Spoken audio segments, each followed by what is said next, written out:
सुबह के ठीक 9 बजे शहर की सबसे बड़ी कंपनी आर्यन टेक के बाहर सिक्योरिटी गार्ड ने एक लड़की को गेट पर ही रोक दिया। सुनो, इंटरव्यू देने आए हो या मदद मांगने? गार्ड ने उसकी टूटी हुई चप्पलों की तरफ देखकर हंसते हुए कहा। लड़की ने अपने हाथ में दबा पुराना फाइल कवर और कसकर पकड़ लिया।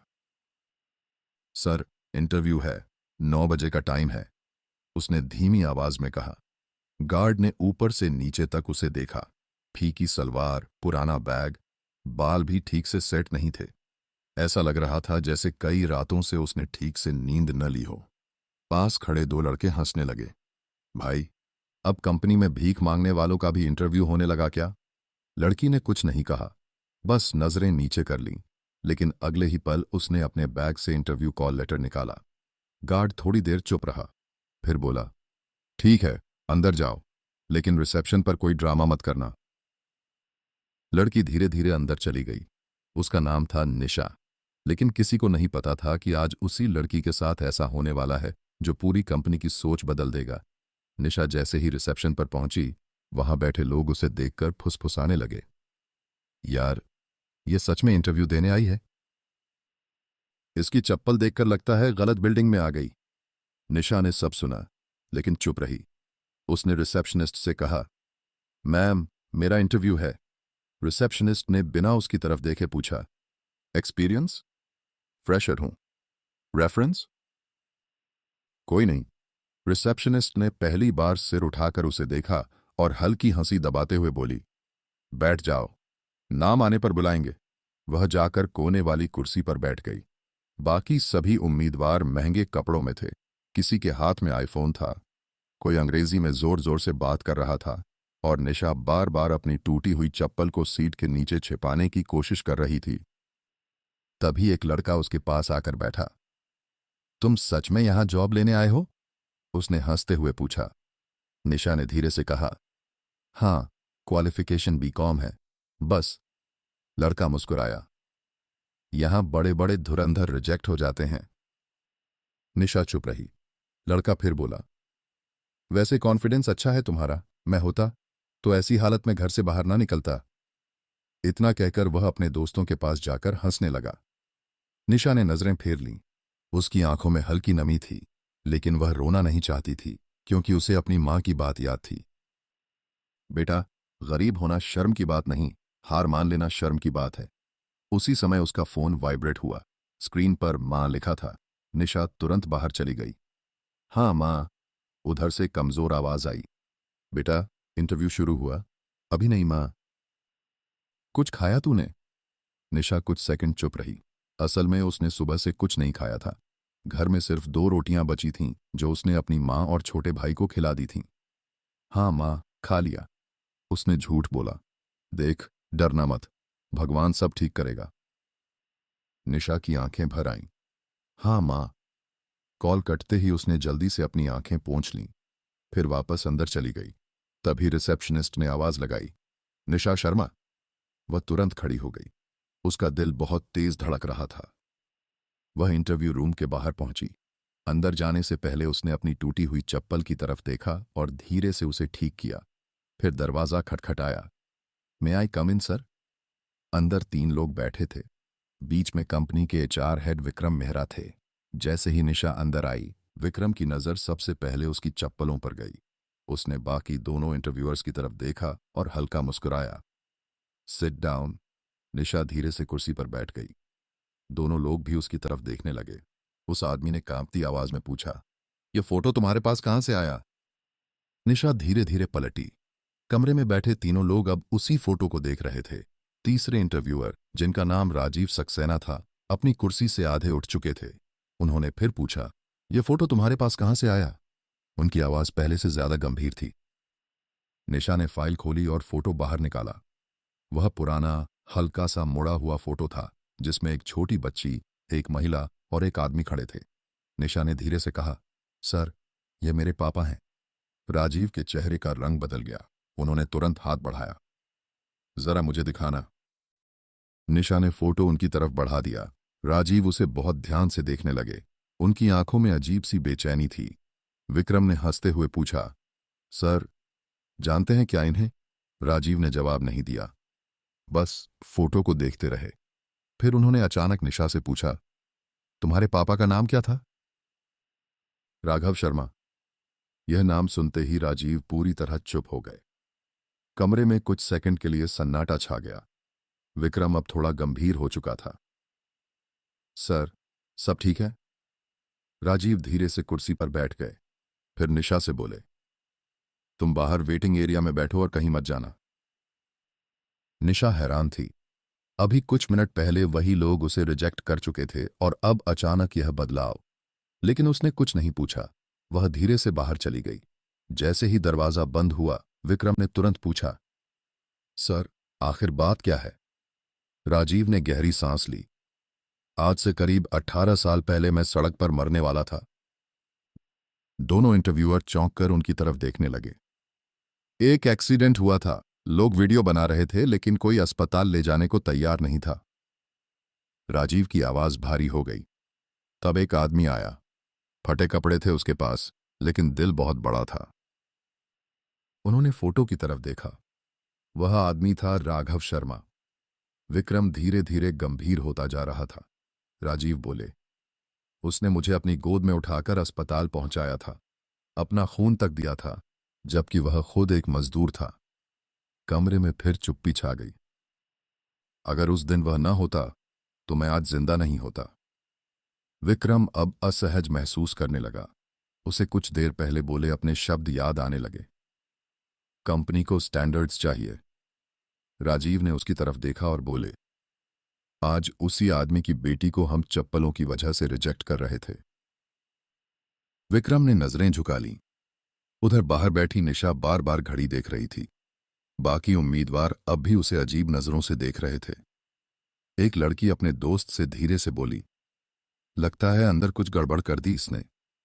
दूसरा लड़का हंसकर बोला, भाई, शायद सिंपैथी लेने लगी होगी।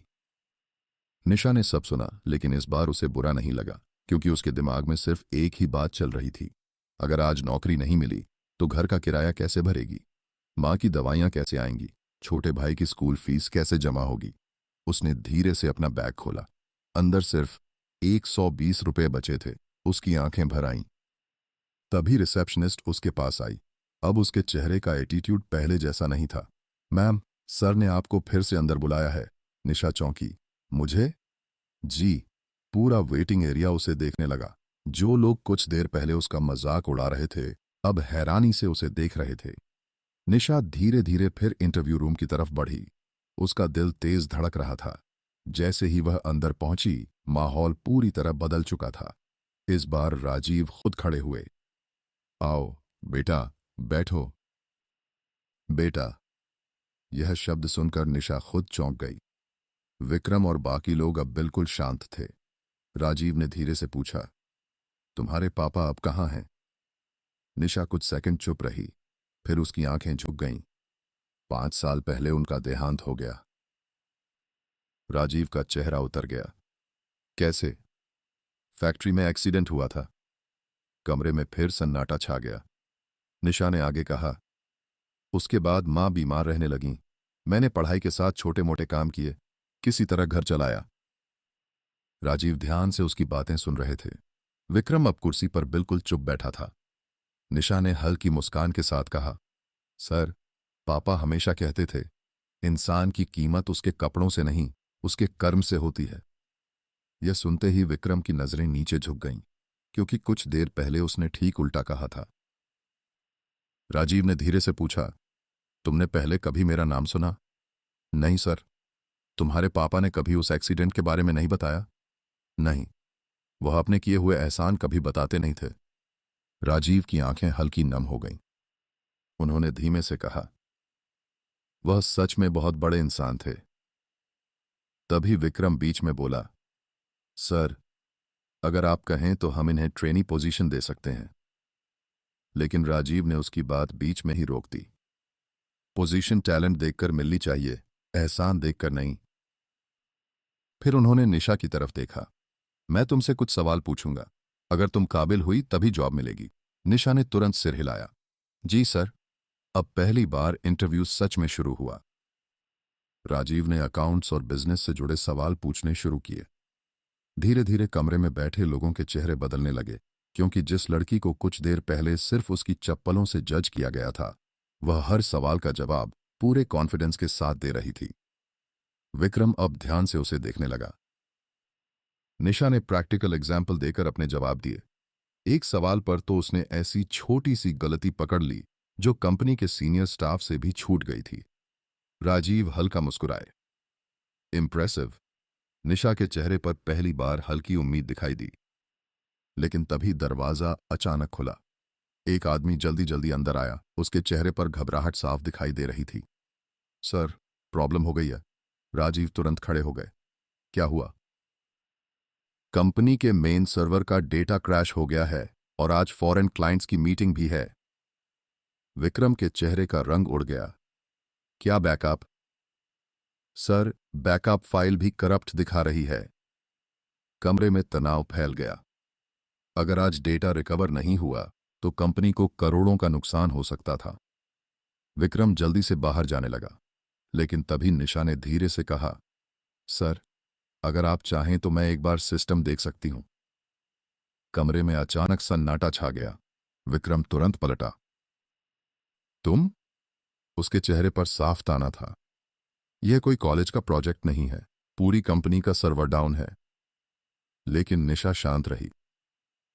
सर, मैंने पहले एक छोटे ऑफिस में पार्ट टाइम काम किया था, वहां ऐसे इश्यू आते थे। विक्रम कुछ बोलने ही वाला था कि राजीव ने हाथ उठा दिया। एक बार देखने में क्या दिक्कत है? कुछ ही मिनटों में सब लोग आईटी रूम में पहुंच गए। अंदर अफरा तफरी मची हुई थी। कर्मचारी घबराए हुए थे। कोई सिस्टम रीस्टार्ट कर रहा था तो कोई क्लाइंट कॉल संभाल रहा था। एक आईटी इंजीनियर बोला, सर, शायद वायरस अटैक है। डेटा रिकवर होना मुश्किल लग रहा है। राजीव की चिंता बढ़ती जा रही थी। उसी समय निशा धीरे से आगे बढ़ी। सर, क्या मैं मेन सिस्टम एक्सेस कर सकती हूं? आईटी इंजीनियर ने पहले उसे ऊपर से नीचे तक देखा, फिर विक्रम की तरफ। विक्रम चुप था। राजीव बोले, अलाउ हर। निशा कुर्सी पर बैठ गई। उसकी टूटी चप्पल अब भी वही थी, लेकिन इस वक्त पूरे कमरे की नजर उसके हाथों पर थी। उसने तेजी से सिस्टम चेक करना शुरू किया। कुछ सेकंड, फिर कुछ मिनट। पूरा कमरा शांत था। अचानक निशा बोली, सर, यह वायरस अटैक नहीं है। सब चौंक गए। आईटी इंजीनियर तुरंत बोला, इम्पॉसिबल, सारी फाइल्स इनएक्सेसिबल हैं। निशा ने स्क्रीन की तरफ इशारा किया। फाइल्स डिलीट नहीं हुई हैं, इन्हें जानबूझकर हिडन किया गया है। मतलब? राजीव ने पूछा। निशा ने कुछ कमांड्स रन किए और अगले ही पल स्क्रीन पर सारी मिसिंग फाइल्स वापस दिखाई देने लगीं। पूरा कमरा हैरान रह गया। आईटी इंजीनियर की आंखें फैल गईं। ये कैसे पॉसिबल है? निशा शांत आवाज में बोली, किसी ने गलती से रिस्ट्रिक्टेड स्क्रिप्ट रन कर दी थी। डेटा गया नहीं था, बस लॉक हो गया था। कुछ सेकंड तक कमरे में कोई कुछ नहीं बोला। फिर अचानक पीछे खड़े एक कर्मचारी ने ताली बजा दी। धीरे धीरे बाकी लोग भी ताली बजाने लगे। विक्रम बिल्कुल चुप खड़ा था। उसे यकीन नहीं हो रहा था कि जिस लड़की को उसने उसके पहनावे की वजह से रिजेक्ट कर दिया था, वही आज कंपनी को करोड़ों के नुकसान से बचा रही थी। राजीव की आंखों में गर्व साफ दिखाई दे रहा था। उन्होंने मुस्कुराकर कहा, वेल डन, निशा। निशा पहली बार थोड़ा मुस्कुराई, लेकिन तभी उसकी नजर घड़ी पर गई। दोपहर के 2 बजे चुके थे। उसे अचानक मां की दवा याद आई। उसने जल्दी से बैग उठाया। सर, अगर काम खत्म हो गया हो तो मैं जाऊं? राजीव चौंके। इतनी जल्दी? निशा हल्की हिचकिचाहट के बाद बोली, मां की तबीयत ठीक नहीं रहती, दवाई ले जानी होती है। राजीव कुछ सेकंड उसे देखते रहे, फिर धीरे से बोले, तुमने सुबह से कुछ खाया? निशा चुप हो गई। उसकी खामोशी ही जवाब थी। राजीव ने तुरंत असिस्टेंट से कहा, पहले इनके लिए खाना लाओ। निशा तुरंत बोली, नहीं सर, जरूरत नहीं है। लेकिन तभी उसके पेट से हल्की सी आवाज निकली। कमरे में खड़े कुछ लोग असहज हो गए। निशा शर्म से नजरें झुका गईं। राजीव का भर आया। उन्होंने धीरे से कहा, जिस लड़की ने हमारी कंपनी बचाई, वह भूखी नहीं जाएगी। निशा की आंखें नम हो गईं। शायद कई दिनों बाद किसी ने उससे इतनी इज्जत से बात की थी। लेकिन असली झटका अभी बाकी था, क्योंकि उसी समय आईटी इंजीनियर घबराकर फिर बोला, सर, एक और प्रॉब्लम है। सब उसकी तरफ देखने लगे। उसने डरते हुए कहा, जिस कर्मचारी की गलती से यह सब हुआ, उसका नाम सामने आ गया है। कमरे में मौजूद सभी लोग आईटी इंजीनियर की तरफ देखने लगे। राजीव ने गंभीर आवाज में पूछा, कौन है वो? आईटी इंजीनियर ने धीरे से स्क्रीन उनकी तरफ घुमा दी। स्क्रीन पर कर्मचारी की आईडी चमक रही थी। अगले ही पल विक्रम का चेहरा सफेद पड़ गया, क्योंकि वह आईडी उसी की थी। कमरे में सन्नाटा छा गया। एक कर्मचारी धीरे से बोला, सर, स्क्रिप्ट विक्रम सर के सिस्टम से रन हुई थी। विक्रम तुरंत बोल पड़ा, नहीं सर, मैंने जानबूझकर कुछ नहीं किया, शायद गलती से। लेकिन उसकी आवाज में घबराहट साफ थी। राजीव कुछ सेकंड तक उसे देखते रहे, फिर शांत लेकिन भारी आवाज में बोले, एक छोटी सी गलती से कंपनी को करोड़ों का नुकसान हो सकता था। विक्रम ने नजरें झुका लीं। उसे आज पहली बार एहसास हो रहा था कि इंसान की असली पहचान उसके कपड़े नहीं, उसके कर्म होते हैं। जिस लड़की को उसने सबके सामने नीचा दिखाया, आज वही उसकी गलती संभाल रही थी। विक्रम धीरे धीरे निशा की तरफ बढ़ा। पूरे ऑफिस की नजर अब उन्हीं दोनों पर थी। उसने धीमी आवाज में कहा, आई एम सॉरी। निशा चुप रही। विक्रम की आंखें झुक गईं। मैंने तुम्हें देखकर जज कर लिया। मुझे लगा अच्छे कपड़े और अंग्रेजी बोलने वाले लोग ही काबिल होते हैं। उसकी आवाज भर गई। लेकिन आज तुमने साबित कर दिया कि असली टैलेंट किसी अपीयरेंस का मोहताज नहीं होता। निशा कुछ सेकंड उसे देखती रही। फिर उसने सिर्फ इतना कहा, सर, गरीबी इंसान की मजबूरी हो सकती है, पहचान नहीं। यह सुनते ही कमरे में फिर सन्नाटा छा गया। कई कर्मचारियों की आंखें झुक गईं, क्योंकि सुबह उनमें से ज्यादातर लोग भी निशा का मजाक उड़ा रहे थे। राजीव आगे आए। उन्होंने सबके सामने कहा, आज इस लड़की ने सिर्फ कंपनी का डेटा नहीं बचाया, बल्कि हम सबकी सोच भी बचाई है। फिर उन्होंने एचआर डिपार्टमेंट की तरफ देखा। Prepare her appointment letter. पूरा कमरा चौंक गया। विक्रम ने तुरंत पूछा, किस पोजीशन के लिए सर? राजीव हल्का मुस्कुराए, जिस पोजीशन की यह हकदार है। उन्होंने निशा की तरफ देखा। From today you are officially part of Aryantech. Nisha की आंखें भर आईं। उसे कुछ समझ नहीं आ रहा था। सुबह तक जिसे गेट पर रोका जा रहा था, अब वही लड़की उसी कंपनी में नौकरी पा चुकी थी। लेकिन अगले ही पल उसने धीरे से पूछा, सर, सैलरी कब से मिलेगी? राजीव और बाकी लोग थोड़ा चौंके। निशा तुरंत घबरा गई। सॉरी सर, वो मां की दवाइयां। राजीव मुस्कुराए, आज ही एडवांस मिल जाएगा। यह सुनते ही निशा की आंखों से आंसू निकल पड़े। उसने जल्दी से चेहरा दूसरी तरफ कर लिया। शायद कई महीनों का डर, तनाव और दर्द आज बाहर आ रहा था। कुछ देर बाद निशा ऑफिस से बाहर निकली, लेकिन इस बार माहौल बदल चुका था। सुबह जो गार्ड उसे देखकर हंस रहा था, वही अब सम्मान से गेट खोल रहा था। Madam, congratulations. निशा हल्का मुस्कुराई, फिर धीरे धीरे सड़क की तरफ बढ़ गई। उसके हाथ में अपॉइंटमेंट लेटर था और आंखों में अपने परिवार की चिंता से पहली बार थोड़ी राहत थी। घर पहुंचते ही उसका छोटा भाई दौड़कर आया। दीदी, नौकरी मिल गई?